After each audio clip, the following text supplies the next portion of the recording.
24 घंटे के बाद जब पेश करते हैं तो वहां पर ये डिसाइड होता है कि अब उसको, जो व्यक्ति को लेकर आई है पुलिस मजिस्ट्रेट साहब के सामने, उसको जुडिशियल कस्टडी भेज दें, मतलब जेल भेज दें, या फिर उसको रिमांड पर दे दें पुलिस को। चार्जशीट तो लग गई, सप्लीमेंट्री चार्जशीट भी लग गई, उसके बावजूद अभी तक एफएसएल की रिपोर्ट नहीं आई। एफएसएल की रिपोर्ट बहुत मायने भी रखती है, क्योंकि एफएसएल रिपोर्ट ये बताती है दोस्तों, जितने भी तरह के अपराध रजिस्टर होते हैं, जितनी भी एफआईआर दर्ज कराई जाती हैं, जो सीरियस मामले होते हैं, उन सभी सीरियस मामलों में जब भी किसी को अरेस्ट कर लिया गया और भेज दिया गया उसको जेल भेजने के बाद में एक रिपोर्ट सबमिट होती है, जो रिपोर्ट सबमिट की जाती है पुलिस के द्वारा, जिसको आप सभी चार्जशीट के नाम से जानते हैं। चार्जशीट कैसे बनाई जाती है, चार्जशीट में पुलिस क्या क्या चीजें डालती है, चार्जशीट को पेश करने का कितने वक्त की एक डेडलाइन होती है, और उस डेडलाइन में अगर चार्जशीट सबमिट नहीं हुई तो कैसे आपको बेल मिल जाएगी, या फिर क्या चार्जशीट लगाना जरूरी होता है, अगर चार्जशीट पुलिस ना देना चाहे तो क्या होगा। दोस्तों, बहुत सारे सवाल आपके दिल में होते हैं जो अक्सर आप हमसे सवाल पूछते हैं, और चार्जशीट के बारे में मैक्सिमम लोग जानते भी हैं चार्जशीट का मतलब होता क्या है, पर उन्हें यह नहीं पता कि चार्जशीट में किस तरह से पूरी रिपोर्ट को सबमिट किया जाता है, और अगर चार्जशीट लगा भी दी तो क्या उसके बाद भी पुलिस चार्जशीट लगा सकती है, जिसको सप्लीमेंट्री चार्जशीट बोलते हैं। ऐसे बहुत सारे सवाल होंगे जो आपके दिल में हैं, और जो पूछते हैं आप हमसे, हमारी वीडियोस में कमेंट करते हैं या हमें व्हाट्सएप करते हैं। कोशिश करेंगे उन सभी सवालों के जवाब देने की अपने इस वीडियो के माध्यम से। तो दोस्तों, ज़्यादा कुछ जानने के लिए चार्जशीट के बारे में बने रहिए हमारी इस वीडियो के साथ। नमस्कार दोस्तों, स्वागत करता हूं फिर एक बार आप सभी का अपने इस यूट्यूब चैनल पर, जिसका नाम है फाइट फॉर ट्रू। मेरा नाम है वीरेंद्र वर्मा। जैसा आप सभी जानते हैं, हम इसी तरह की लीगल अवेयरनेस की वीडियोस आपके लिए लेकर आते हैं और आपको बनाते हैं कानूनी जानकार। दोस्तों, बहुत सारी वीडियोस हमने अब तक बनाई हैं, आपके राइट्स के बारे में बताया है। चार्जशीट पर भी हालांकि हमने पहले कई वीडियोस बनाई हैं, पर इस वीडियो में हम कुछ और बातें भी बताएंगे, और भी सेक्शंस के साथ और डिटेल में आपको बताएंगे किस तरह से चार्जशीट काम करती है। चार्जशीट को समझने से पहले दोस्तों, आप ये समझ लीजिए कि पहले कभी भी कहीं पर भी कोई भी ऑफेंस अगर दर्ज हुआ, और वो जो ऑफेंस है वो सीरियस नेचर का एक ऑफेंस है, उसके अंदर पहले ऑफेंस हुआ, ऑफेंस होने के बाद में कंप्लेंट पुलिस तक आई, कंप्लेंट पुलिस तक आई, कोई भी व्यक्ति गया कंप्लेंट को लेकर, पुलिस एक प्रिलिमिनरी छोटी सी इंक्वायरी कंडक्ट करती है, उसको लगता है कि हाँ ये मामला सीरियस नेचर का है, तो उसमें एफआईआर दर्ज कर ली जाती है, और एफआईआर दर्ज कर ली तो उस बंदे को अरेस्ट करने के लिए पुलिस निकल जाती है। या तो वो आदमी मिल जाएगा या फिर नहीं मिलेगा। अगर वो आदमी मिल गया तो वहां पर अरेस्ट करने के बाद 24 घंटे के अंदर अंदर पुलिस को उस व्यक्ति को अरेस्ट करना होता है नियरेस्ट मजिस्ट्रेट साहब के सामने। जरूरी नहीं है कि मजिस्ट्रेट वही हो जो उस थाने के लगते हो, नियरेस्ट मजिस्ट्रेट भी वो हो सकते हैं, उनके सामने पेश करती है। और अगर पुलिस पेश नहीं करती है, ज़्यादातर मामलों में हालांकि ऐसा होता नहीं है, पेश नहीं करती है पुलिस, 2-4 दिन तक अपने पास रख लेती है। वो क्यों रखते हैं वो तो एक बात की बात है, हमने रिमांड पर डिटेल वीडियो बनाया है, उस वीडियो को जाके आप देखेंगे, आपके डाउट्स क्लियर उसमें हो जाएंगे। 24 घंटे के बाद जब पेश करते हैं तो वहां पर ये डिसाइड होता है कि अब उसको, जो व्यक्ति को लेकर आई है पुलिस मजिस्ट्रेट साहब के सामने, उसको जुडिशियल कस्टडी भेज दें, मतलब जेल भेज दें, या फिर उसको रिमांड पर दे दें पुलिस को। अब उसके बाद तय होता है, जब पुलिस किसी को रिमांड पर ले जाती है कुछ दिनों के लिए, मारते पीटते हैं, कुछ चीज़ें पूछते हैं और आगे फर्दर इन्वेस्टिगेशन करते हैं, और उसके बाद में जाकर पुलिस अपनी एक रिपोर्ट सबमिट करती है। जो रिपोर्ट सबमिट करती है उसी को बोलते हैं चार्जशीट। चार्जशीट में भी 3 डेज के प्रावधान है, जैसे कि 60 दिन, 90 दिन, 180 दिन। कुछ केसेस में 60 दिनों में चार्जशीट लगाई जाती है, कुछ सीरियस मामले और अपराध होते हैं 90 डेज में, और कुछ मामले और होते हैं जैसे एनडीपीएस भी उसके अंदर आता है, उसमें 180 डेज तक पुलिस अपनी चार्जशीट लगा सकती है, पुलिस अपनी इन्वेस्टिगेशन की रिपोर्ट सबमिट कर सकती है। अब मान लीजिए कि 60 दिन, 90 दिन या 180 दिन, जो आपके केस के अनुसार जो ये डेज बनते हैं, पुलिस ने चार्जशीट नहीं लगाई, वो लेट हो गई। हालांकि जो भी वकील साहब इस केस के अंदर होंगे वो इस पर नजर रखते हैं हमेशा, और ऐसा हुआ फिर भी अगर लेट हो जाते हैं तो 167 सब सेक्शन 2 में ये प्रावधान है कि आप डिफॉल्ट बेल लगा सकते हैं।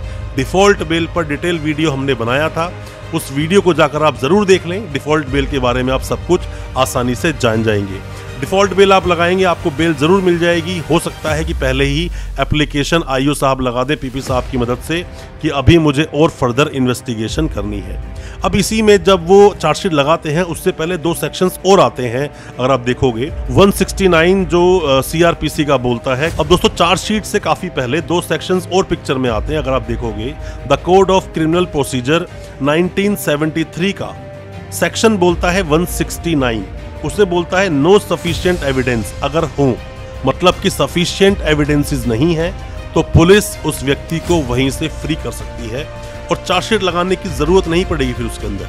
पर अगर सफिशिएंट ग्राउंड्स हैं, सफिशिएंट एविडेंस हैं, तो 170 में वो फिर आगे उस रिपोर्ट को आगे बढ़ाते हैं, अरेस्ट भी करते हैं, आगे चार्जशीट पर भी काम करते हैं और इन्वेस्टिगेशन आगे बढ़ जाती है। ये दोनों सेक्शंस उस चीज में आते हैं। या फिर आप ये मान लीजिए एक 173 का सब सेक्शन 8 बोलता है कि पुलिस ने चार्जशीट लगा दी, मान लीजिए 5 लोगों के नाम है, 3 लोग अरेस्ट हो गए, 3 लोग जो अरेस्ट हैं उनके अगेंस्ट चार्जशीट लगा दी। अब जो 2 एब्सकॉन्ड है वो सोचेंगे चार्जशीट तो लग गई, हमारा क्या रोल आएगा, देखा जाएगा वो जो होगा। तो यहाँ पर पुलिस के पास पावर है 173 सब सेक्शन 8 में the code of criminal procedure 1973 के अंदर कि अब पुलिस यहाँ सप्लीमेंट्री चार्जशीट लगा सकती है। जो फर्दर इन्वेस्टिगेशन पुलिस ने की है या जो करेगी वो सप्लीमेंट्री का जो प्रावधान है वो उसी में दिया गया है। एफएसएल की रिपोर्ट्स भी आती है बहुत सारे मामलों में, आपने देखा होगा चार्जशीट तो लग गई, सप्लीमेंट्री चार्जशीट भी लग गई, उसके बावजूद अभी तक एफएसएल की रिपोर्ट नहीं आई। एफएसएल की रिपोर्ट बहुत मायने भी रखती है क्योंकि एफएसएल रिपोर्ट ये बताती है किस तरह से और पक्के और कॉन्क्रीट एविडेंसेस मिले हैं उस केस में, उस व्यक्ति के अगेंस्ट जिसको अरेस्ट किया गया था। ऐसे मामले कई सारे होते हैं। कॉग्निजेबल और नॉन कॉग्निजेबल ऑफेंसेस क्या होते हैं, एफआईआर कब दर्ज होती है कि पहले तो अपराध ही होगा, अपराध के बाद ये डिसाइड करता है कि मामला कॉग्निजेबल है या फिर नॉन कॉग्निजेबल है। अब चार्जशीट लग गई, चार्जशीट लगने के बाद में आप बिल्कुल सेटिस्फाई नहीं है उस पुलिस की इन्वेस्टिगेशन से, जो पुलिस ने इन्वेस्टिगेशन की है पूरी, तो वहां पर आप एक प्रोटेस्ट पिटीशन लगा सकते हैं। प्रोटेस्ट पिटीशन लगा सकते हैं और दोबारा से री इन्वेस्टिगेशन जिसको आप बोलते हो, री इन्वेस्टिगेशन की डिमांड कर सकते हैं। बस आपके वकील साहब को वहां मजिस्ट्रेट साहब को सेटिस्फाई करना होगा अपनी बातों से कि हाँ यहाँ पर इस केस में ठीक तरह से इन्वेस्टिगेशन नहीं हुई है, री इन्वेस्टिगेशन की जानी चाहिए। दोस्तों चार्जशीट चाहे वो कितनी भी बड़ी बनाए, पुलिस वाले कितनी बड़ी भी चार्जशीट बनाए, तो उसके अंदर कुछ चीजें बहुत ही जरूरी होती हैं देखने वाली। अगर आप कोई भी वकील साहब हैं और आप इस वीडियो को देख रहे हैं, आप नए वकील साहब हैं या फिर अभी इंटर्नी हैं या फिर अभी वकालत कंप्लीट की है आपने, अब आप प्रैक्टिस में आना चाहते हैं, तो जो भी लगी है चार्जशीट उसमें कुछ चीज़ों पर आप ध्यान दें, जैसे कि लिस्ट ऑफ विटनेस, कितने विटनेस हैं उस पूरे केस में, पब्लिक विटनेस कितने हैं और कितने पुलिस के विटनेस हैं या फिर कितने डॉक्टर्स हैं या क्या जो एक्सपर्ट कितने लोग हैं उसके अंदर, वो सब देखना ज़रूरी होता है। पब्लिक विटनेस बहुत मायने रखते हैं क्योंकि किसी भी केस में अगर पब्लिक विटनेस नहीं है, क्योंकि ऐसी काफ़ी सारी गाइडलाइंस हैं, किसी भी केस में 2 इंडिपेंडेंट विटनेसेस का होना ज़रूरी होता है। पुलिस की जो इन्वेस्टिगेशन है बायस हो सकती है, पुलिस की इन्वेस्टिगेशन बायस भी हो सकती है, गवाही भी बायस हो सकती है, पर इसीलिए इंडिपेंडेंट विटनेसेस को लाया जाता है। ये आप जरूर देख लें, साथ में आप देख लें उसके अंदर की कौन कौन से लिस्ट ऑफ डॉक्यूमेंट्स क्या क्या है। लिस्ट ऑफ डॉक्यूमेंट्स आप देखें, किसने क्या गवाही दी, 161 के किसके क्या बयान है, मामला पॉक्सो का है, रेप का है, 164 के बयान आप बहुत अच्छे से पढ़िए। साथ में देखिए उसके अंदर कि पुलिस ने किस तरह से पूरी चार्जशीट रेडी की है, कहीं कोई पेपर मिसिंग तो नहीं, क्योंकि जब मामला आगे जाता है तो वहां पर एडमिशन डिनायल की भी बात आएगी आपके सामने, वहां भी चार्जशीट आपकी मदद करती है। सप्लीमेंट्री चार्जशीट भी काफ़ी मदद करती है और कई बार पुलिस की ठीक से जो इन्वेस्टिगेशन नहीं होती है वहां पर आपको री इन्वेस्टिगेशन की डिमांड कर ही देनी चाहिए। दोस्तों चार्जशीट को देखते हुए ही बेल भी कंफर्म होती है कि बेल कब होगी और कब नहीं होगी। बहुत सारे ऐसे मामले होते हैं जिसमें इन्वेस्टिगेशन का कंप्लीट होना बहुत ज़रूरी होता है। अगर इन्वेस्टिगेशन कंप्लीट नहीं हुई है, मजिस्ट्रेट साहब सेशंस कोर्ट या हाई कोर्ट तक, सुप्रीम कोर्ट तक भी आप जाओगे, आपको बेल नहीं मिलेगी। और अगर इन्वेस्टिगेशन इतना बड़ा रोल प्ले नहीं करती है, मान लीजिए चीटिंग का मामला है, छोटा चीटिंग का मामला है, 1 लाख रुपए की चीटिंग आपने की है, क्लियर कट सिर्फ एक ही कंप्लेनेंट है, आप कॉम्प्रोमाइज करके पहुंच जाते हैं 10-15 दिन के अंदर, तो आपको बेल मिल जाएगी।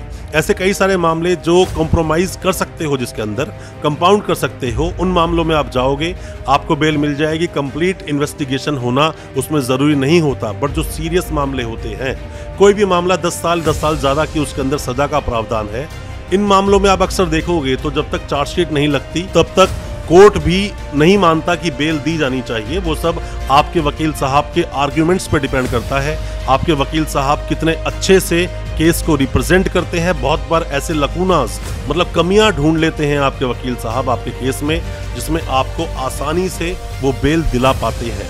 बेल का बहुत बड़ा रोल प्ले करता है ये चार्जशीट, और आईओ साहब किस तरह से उन्होंने चार्जशीट को रेडी किया है।